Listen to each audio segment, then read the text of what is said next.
Welcome back to the Social Distance Podcast. George is back with us this week. Pleasure to have him. He's in good spirits as well, actually, surprisingly. After a big race block, we talk about how many race days he's had. He's leading the World Tour rankings of race days.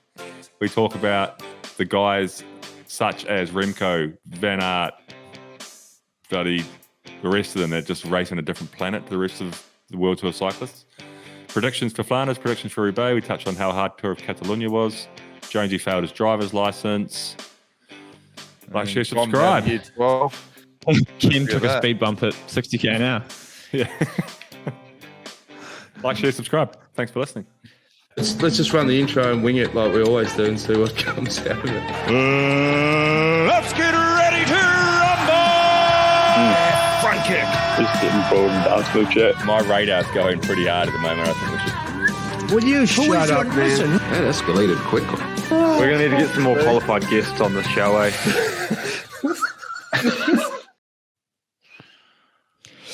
Welcome back to the Social Distance Podcast with Sam Bewley and Dan Jones and yours truly.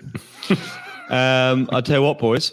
Woke up this morning and I wish I played a fucking skill-based sport. So how much better would that be? Just playing a skill-based sport. You just like, I'm so tired. What? Okay. You know? Yeah. Or chess. I woke up, my brain's a bit tired. Darts. Yesterday. Darts is the one. Yeah. Well, I reckon darts wake up. I reckon darts. Nah, those boys wake up worse than me.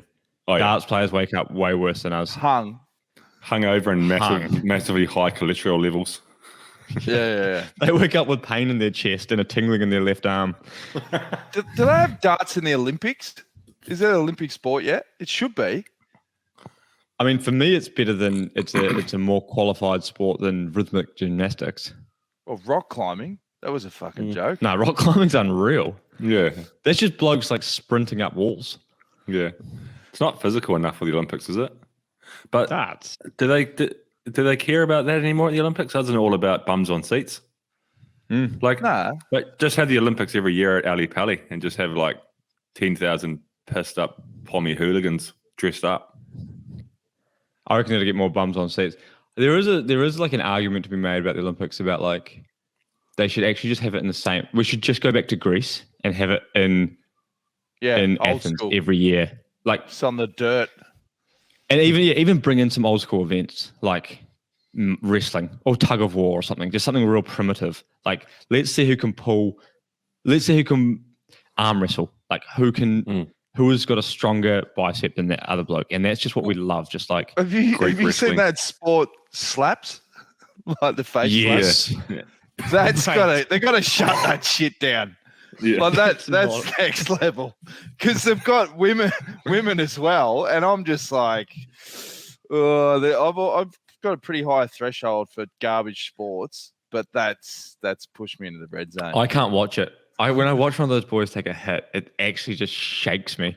It's fucking like it's so visceral just watching this bloke just woof in the rebound and do the super slow mo, and you just see like his teeth just sort of rebounding out the side. And then what about that guy's whole face just dropped?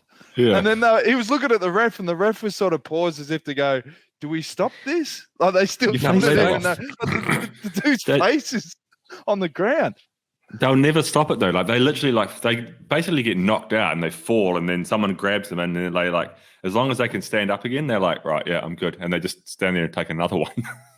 Do you think that they just get on like methamphetamine before they do that? You'd have to be, You'd have to be like no one in a normal state west of like Kiev would be keen to engage in that sport. But there's a few things to unpack here. How would you train for that sport?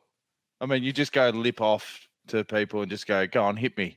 Or like, do you just have... Well, this is one of those things. I remember like, it's the whole, do you use your bullets to harden yourself or do you save your bullets? Like, I feel like in that sport, there's only so many hits you can take, right?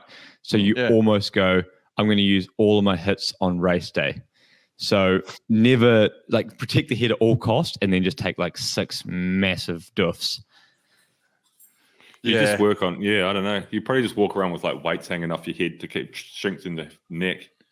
I think the other approach is just train the hit. So you try win the toss, hit first, and never ever have to take a hit. Yeah, that's it. True. There's also the other extreme sports that did get shut down, like remember like World Sauna Champs? Yeah, and then I that was bloke about to died. bring that up. Yeah, that was extreme. I remember at one point, like the commentators were getting all excited because they'd been in there for like half an hour. I mean, they're pretty much slow cooking a leg of pork, and they were sitting there like shivering, and the guy like snot was coming out. I'm like, when are they going to call this? And then the sheet went up. It was over. The grand final. What do That's people think? actually the worst spectator sport. Just a Humans are the camera. worst. Like, just When are we going to learn? let's just see like the spectators sport. Nothing is happening. It's two blokes sitting there seeing which sauna. one dies first. That's right. Just And like, that's like you say, exactly just what cooking. happened. Yeah, and then afterwards they were like, "No, we're going to have to like." They were gutted. Like we almost like we should have known. It's like, no shit. Put two guys in a sauna, and he's literally snot was pouring out. He was pink as fucking. If you asked me yesterday, though, if you said to me after about 100K yesterday, you can sit in a sauna and see how you go, or you can do another 4 laps of Montjuic on Tour of Catalunya, I would have taken the sauna any day of the week. Well, you took the even better option. You didn't do either. What happened? Did you pull out on the last stage? You pull out. Nah, emotionally I did. Well, you That are. was a hard stage, We've got to say a shout out, Bewls, to George because he is leading the UCI World Tour at the moment for a number of race days. He's leading by the length of the straight. I don't think he's. That's the only time I've got near the front this year. Just on race days. 34 race days this year already. That's a lot of race days By by the end of March. That's a lot, eh? Yeah. That's probably double what I've ever done to this point in my life, I'd say. What is close the record? to double. What would be the record? I think we could look that up. Oh, that's got to be the record short for this time of year. Be close. Like, but in the old school, but the old days they used to do like 120 race days a year. Oh, okay. Old school, they'd go close. I mean, the thing is, like in modern cycling, let's say the last 10 years, like probably like every year someone does like around 30 by the end of March. Do you know what's easier now because you do the Saudi Grand, you do the Asian Grand Tour, in sort of Oman, Saudi Arabia, UAE, Muscat Classic, all those that gives you like, because that's what Hippie did, and he's getting. He did a few of them. He did UAE at least, and he like the Grand Tour in the desert gets you pretty far on race days. But the problem is when you start it down under, and then you've got like nationals, cadets, and then you just go overnight to Europe, do that stuff. One year I did down under Langkawi. What did I do? Down under Langkawi, Catalunya, Flanders, Roubaix, Giro, Swiss. That's a lot, eh? Yeah, I Volta. I think I had like 70 race days or something by the end of May or by the end of June, and then I did like 8 race days for the rest of the year. If you're going for the record, you want to do the stage races just back to back because that's when you get like guys to do the classics. Yeah, you don't. Yeah, you're gone for 8 days. I reckon there should be another classification they have where it's like days away from home. Yeah, and it's like because like some guys get 3 race days, but they go do like you say Flanders, Shoulder Price, and Roubaix, and they're gone for like 2 weeks. Yeah. We should have our own social distance podcast rider award for the rider who is away for the most days of the year. The rider who hates his wife the most, or who's You must have done some days away, Jonesy, back in the early days of Green Edge, because you didn't have a home, so you'd almost say Australia was home. So you must have done like 300 days away. Yeah, I was homeless Stan that first year. I remember I lived with Brian Nygaard for 4 days and he kicked me out.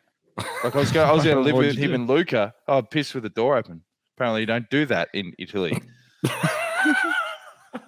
Like he was offended, and he's like, "Dude," and then it caused this argument. And then he's like, "Dude, this is just not going to work out." And I was like, "Oh no, shit! You're fucking on my nerves already."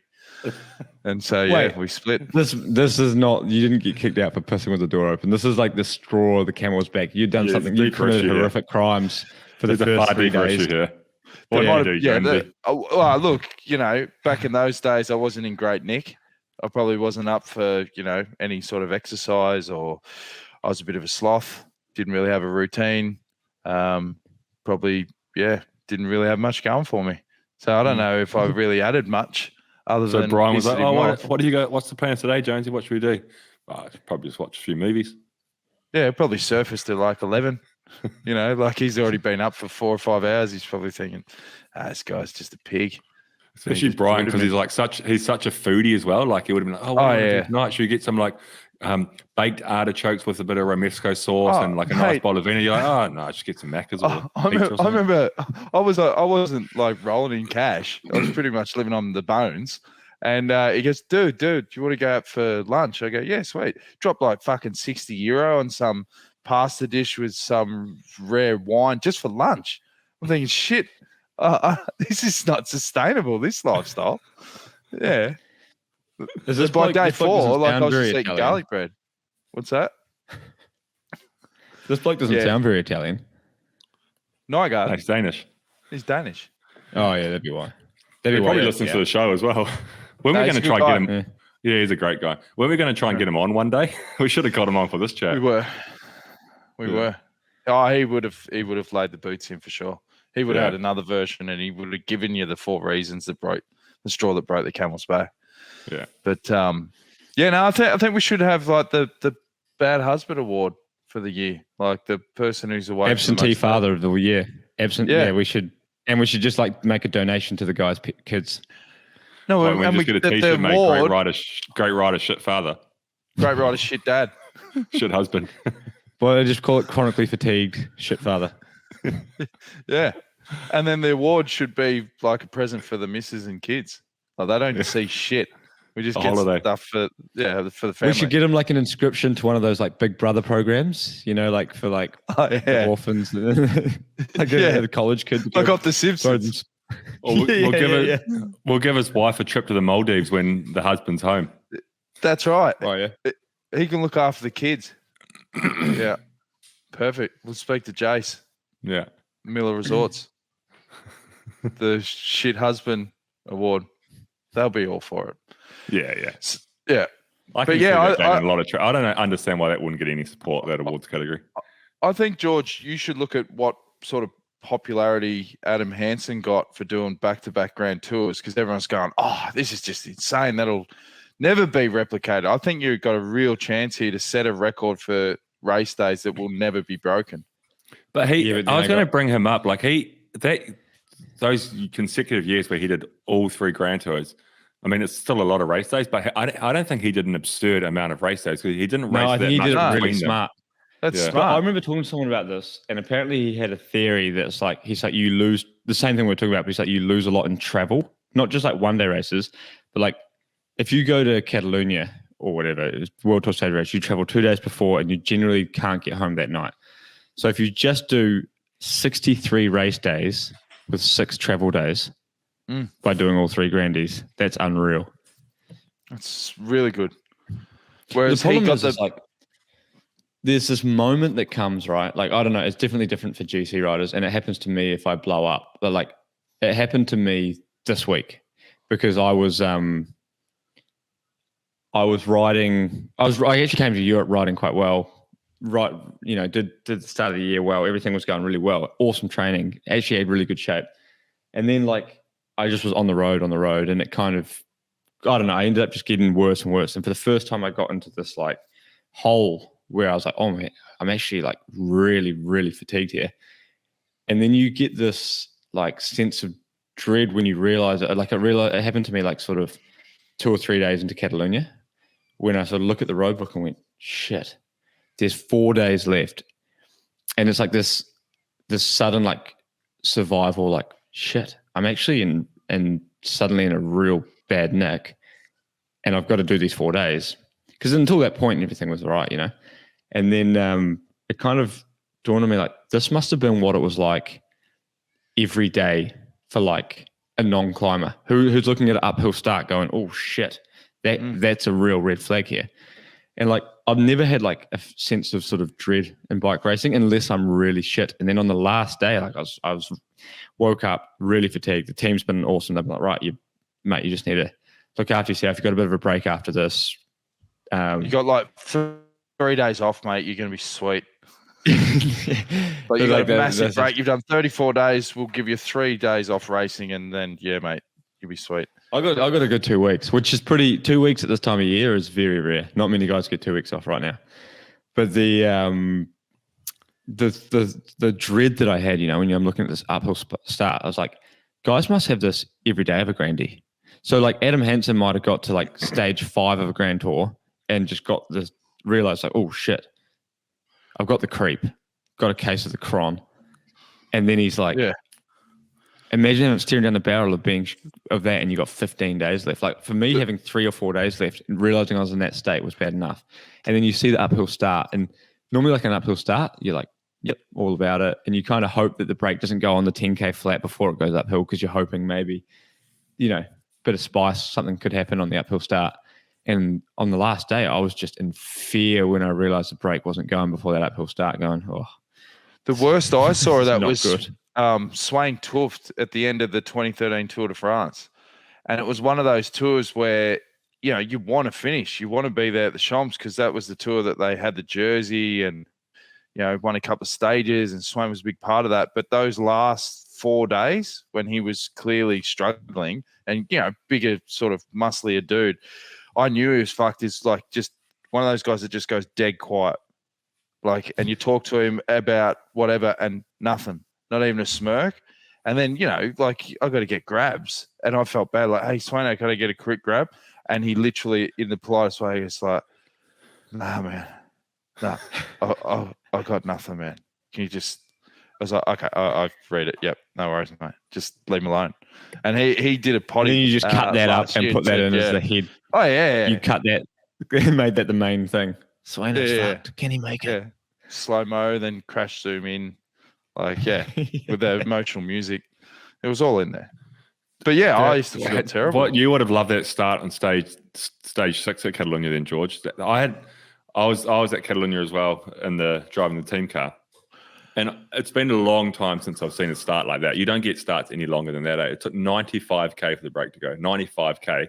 And then the best thing about that was it was like a pretty hard start. Like it wasn't obviously you can't have a 95K climb, but the roads were tending uphill. So it wasn't easy. There was a lot of like 3 or 4K, drags that were hard. And the brake was just going, because everyone thought it was going to be a breakaway day. But there was a couple of teams, including ourselves, that had the plan to go like full gas on the last climb, 25K to go to try and get rid of some of the sprinters. So for Corbin. So like we were trying to control the brake with a couple of other teams. And then, so it took 95K to go for the brake to go. Then it finally went.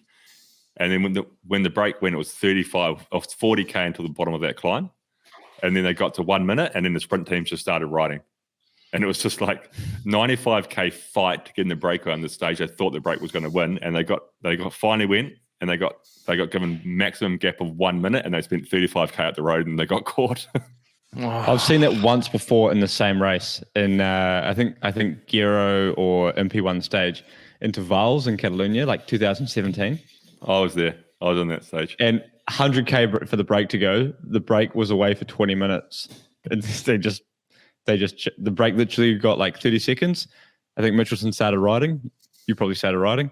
And then I like how we're both looking. If you're wondering what we're both looking at, our girlfriends are partners, wives, whatever. Making noise. Both going riding together, and they're both leaving at the same time. I was thinking, are they in sync? I keep muting my both microphone. at the same time. Hannah's got this real bad habit. She's looking at me now, like where she puts her cycling shoes on for like 15 minutes before she leaves, and like. See, that was a classic. That was a classic example river dance of just bad use of English. So you never use the phrase "Hannah's got this real bad habit," because it doesn't matter what you say after that in front of her. It's going to not be good.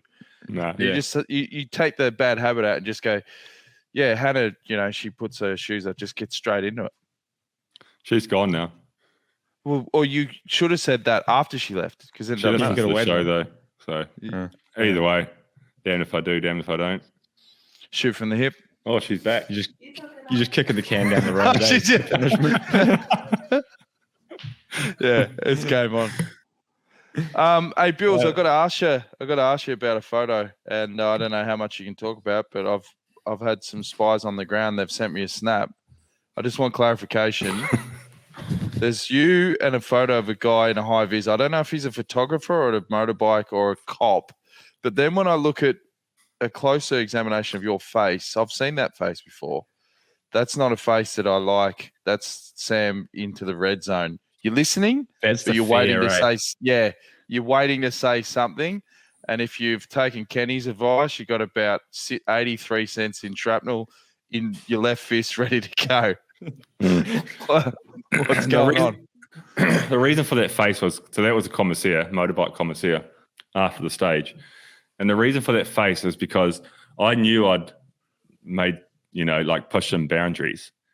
But I also, at the same time, I knew that he'd made a mistake and he knew he'd made a mistake. So I went for the real intimidating stare just to try to make him feel a little bit more uncomfortable, I'm going to have to own up to my mistake as well, rather than and you've just got give him on this guy- height too, which is good. Yeah. And you've gone hands on hips. You've tried to make yourself as big as possible here, just to establish that you're the alpha in the situation. Yes. Yeah, I've gone that's for like the a peacock with its feathers approach. out. Yeah. So But it all what worked did you out. do? What did you do, or what did he do? I probably did what most people do. I don't know. It was my first time in this situation, but I was just trying to get one of our riders back on who had a mechanical at a bad time on a downhill, and the commissaires were trying to stop me, but I was just going. But then they made a barrage at the wrong time, so they thought that our rider was dropped rather than actually had a mechanical. So they barraged him, and then I went hard up on them and on the horn, and then the guy came out of the roof. He's like, "What are you doing?" I was like, "He had a mechanical," and then they were like, "Ah, shit, sorry," because they don't barrage guys who've had mechanicals. So then they're like, "Oh, we shouldn't have barraged." So then they opened the convoy again, but by then it was too late, so he couldn't come back. And they didn't let you through. No, they barraged all the cars. So then, but then earlier on, I don't even really remember. It was a bit of a blur. It was a bit of a gnarly descent. And then so he came over to say firstly, he actually came over to apologize for making the barrage. And then he was like, "Oh, but you also did this and this." And he goes, "Oh, but we won't," he goes, "So we won't fine you. We'll forget about what you did because we made him a barrage by mistake. So it's 1-1. I was like, "Oh, right, whatever." I said, "I would have rather taken the fine and had it right a bit." But the worst thing about it was I was coming down this descent and I had the rider behind the car and I was going 70 km an hour down this descent. And then all of a sudden in front of us was this speed bump, one of those speed bumps that a Dukes mate, of Hazzard. to go over at only 20 km an hour. And I was going 70 and I was like, I just have to commit here. And I just hit the speed bump and I was literally off the ground. Our guy behind us he goes, "I could see the gap between the road and your car. It was all four wheels off the ground." And the worst thing was on the other side of the roundabout, on the other side of the Judder Bar speed bump was a roundabout. So as soon as I hit the ground, I had to turn hard left in the car. It was just it was a pretty dicey moment. I remember when I was first learning to drive, my brother told me they've got these things called the switchbacks, and there's these 3 hills, and people used to launch off the top of them. So they put these speed bumps in there. And my brother told me actually it's way worse if you go slow. You've got to hit them reasonably fast and you don't feel them, because it's all about the sort of wavelength of your car and and if you basically hit it while the front's going up and you time it right, there's a sweet spot, and it's quite a specific sweet spot. It's if you hit them at 20 km an hour, it's the front bumper scratches, the back scratches. If you hit them at 55, you don't even feel them. If you hit them at 60, you basically ride off your car.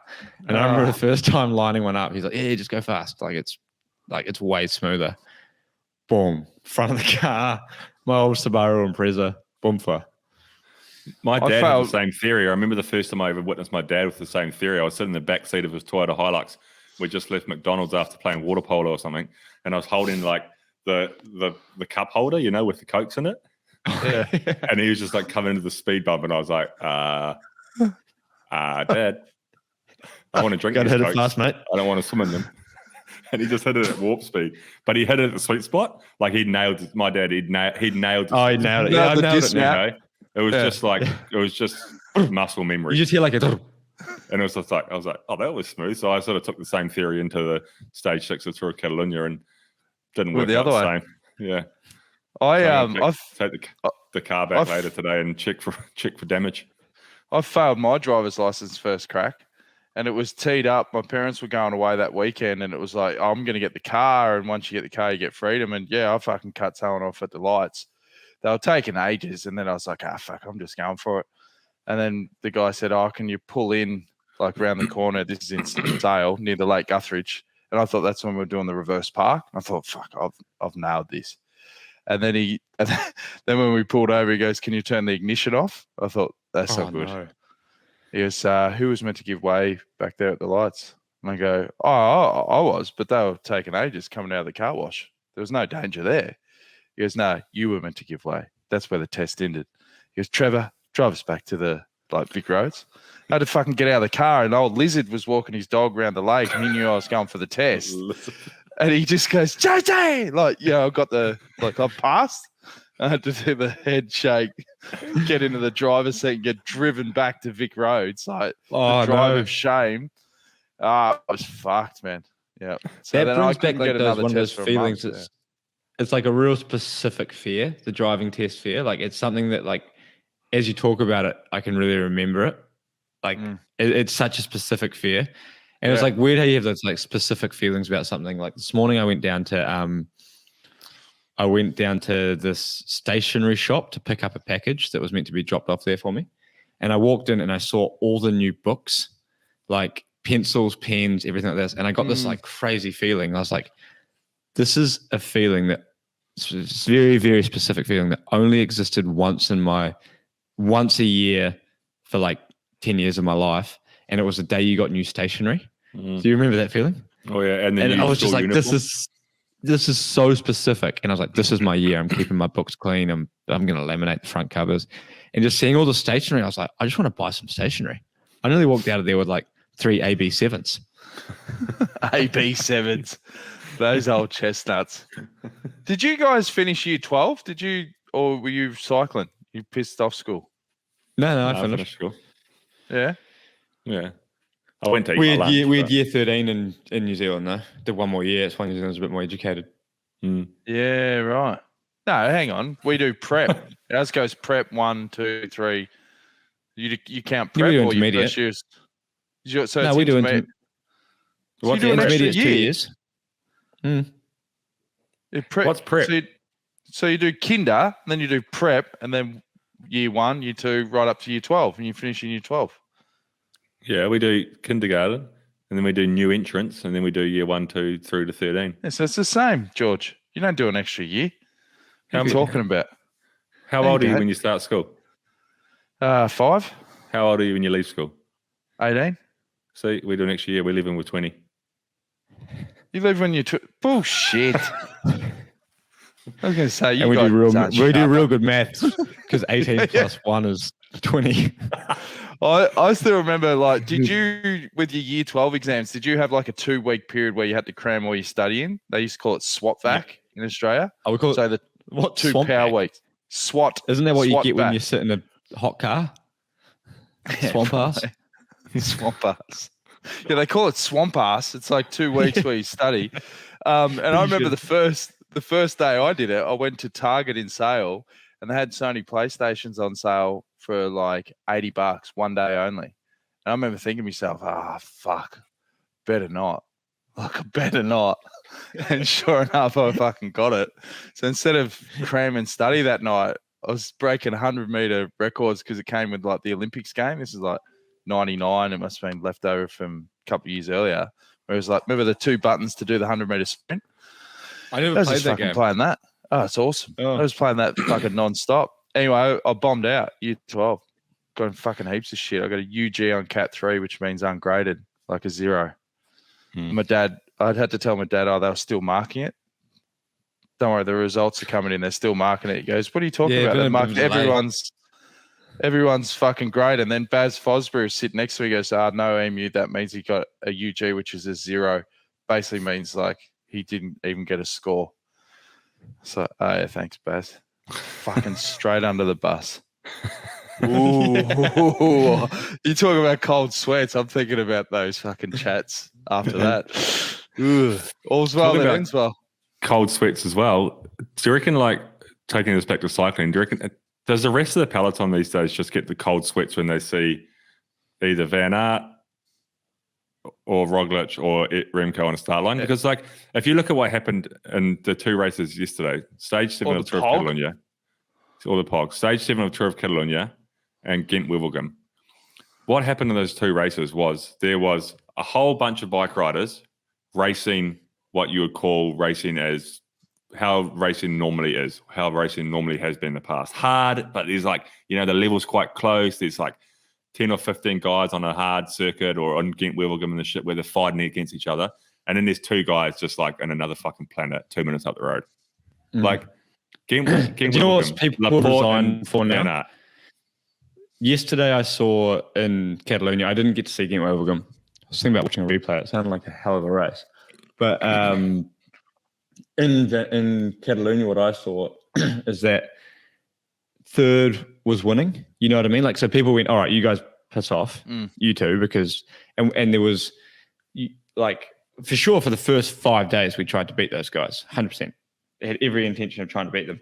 But then by the last day, it was like, all right, well, like normally if 2 guys went away on that circuit, there would be a concerted chase from like 3 or 4 teams would get together and be like, right, we'll put some guys up, you put some guys up.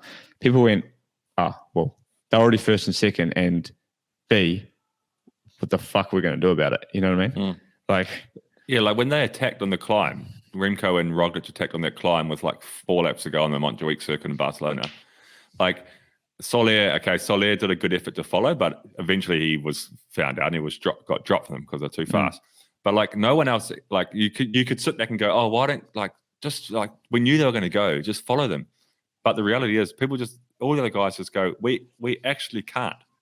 Like we just can't. And Soler was in such good shape and he was so strong. It was pretty crazy. I've been seeing all the numbers, because our guys got third. Joao got third on that stage. But you see the calculations that you see guys on Twitter, they're doing calculations about like climbing speeds and stuff. And there's basically a way of quantifying how good a performance was by like how many vertical meters in an hour they climb. So there's VAM, people that don't know it. Anyway, so they reckon that was the best watts per kilo effort ever. Oh, not ever. Since Pantani on... was it on like, what's the one in Swiss? I can't remember. Anyway, or in one of the Giro stages, but best 20-minute ever since 1999. On that stage 5 climb. On low port. It was ideal conditions. I mean, it was an easy stage. It was like a perfectly linear climb, quite steep, but not too steep. Everything was like I remember in 2017, I looked at when I was like, I think I was in the GC that year. I was in the top 10. I don't remember what I was on the stage, but I was in the top 10 on GC, and I did good numbers, and it was at that moment it was a really good performance from the guys, like from the Valverde, I think, who won. So it was a perfect condition for it, but these guys went a minute faster. But guys were doing like the guys that lost like a minute to Remco and Roglic that day on low port, they were doing like 6.5 watts per kilo for 25 minutes. Yeah. Like 6.7 to win. 6.7 watts per kilo for 25 minutes to win. That's insane. I mean, in training 20-minute test, there's people at home. I just know there's people at home going, oh, I can do 6.5. All right, mate. Do you? Yeah. Like, do you do it after 5 stages, after 180K? You fucking idiot. I love it when George makes these statements because all I'm thinking is Sam's brain going, well, there's the teaser. He does those little promos with the audio. Oh, yeah. You just throw me under the bus with those. Yeah. He just gets those and goes, all right, fucking There's a bus coming. What did GB say? Whew. Yeah. As soon as GB goes into the red, it's like his brain goes, "There's the promo." Nah, but I've sort of dumbed You know down what a bit it's of gonna those do? because the problem with those promos is like when you see what just that like statement there Yeah. in context. If you're watching or listening to the show, you can see the jovial side of it. Yeah. You know, like no one's it's not offensive. But if you just take the 10-second snippet and chuck it out there, it's like, Oh yeah. fuck. What? that's Who's quite he Do you know good. what's dangerous for us in the future? There's enough of our voices and images on the internet, right? Videos of ours, images, and just like a certain amount of hours of our voices that we are going to be absolute candidates for this AI. deep fakes. Have you Deep seen fake. the photos, the deep fake photos? You seen this one of yeah. Trump being arrested? Yeah. Yeah, they're real good. Fuck. I did. and this I got on deep fake and I tried. I thought, well, I'll jump in on this. And I went to that site that was doing it all. And I thought Yeah. to myself, well, I'm a big fan of Banksy's art. So why don't I do one that says Trump in the style of Banksy? And this is what it spat out. Like, gave me those for like. No way. You just typed that in. I just typed that in. And so it gave me all these options. It's So always if you good for can't- people on the audio platform. Yeah, that's right. Basically, it's 4 half decent paintings of But, Trump like, in the style of Banksy. You know how like we're also candidates for like if any of us ever end up in like this high powerful position in jobs, which we probably never will. But let's say you became like No the danger. CEO of some like massive company, and like you know how a lot of the people were getting fired or having to quit jobs because like they went to like a party in 1997 dressed as like Prince or something. Yeah. And they were like, it's Michael Jackson or something. It's like, blackface. Yeah. Like we're Yeah. massive candidates for like doing something little like just like marginally wrong in the high powerful position, and then they just pull up the podcast and they just go like, look, these guys are fucking serial. Or it could go offenders. the other way, like in those Hollywood movies where that one boss who owns the whole thing, some bloke tries to throw you under the bus by going, "Hey Sam, I've got this audio," and he plays it to the board, but the boss loves it. And he goes, "Ha!" Like he laughs at that gag, and you get promoted, and it's an even happier Or the story. CEO walks into the meeting with a merch hat on. Yeah, or he like, goes yeah. like, "How funny is that bit like shaving your nose hairs and your bum hole like that? You can't script that. Yeah, Here's a He go- raise." He's like, I've been using Manscaped for years since that promo. Yeah. You guys Yeah. run some strange hypotheticals, eh? So speaking of Manscaped, what's the latest? They just flying off the shelves, Bills? I think so. Yeah. 8 million Steve people Smith. worldwide.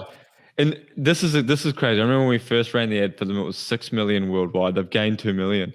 Yeah. Probably largely down to the SDP butt trim 20. and nose hair situation. Yeah. Yeah. And where are we at with the show name? Have we? Nowhere have at we the moment. We've I- had a I lot like- of good suggestions though. I like the cycling. I'm a big fan of shit changing show. it though. The cycling shit show. I think it's simple and it's exactly what we are. It's a shit show. From the get-go. Yeah, the cycling shit show.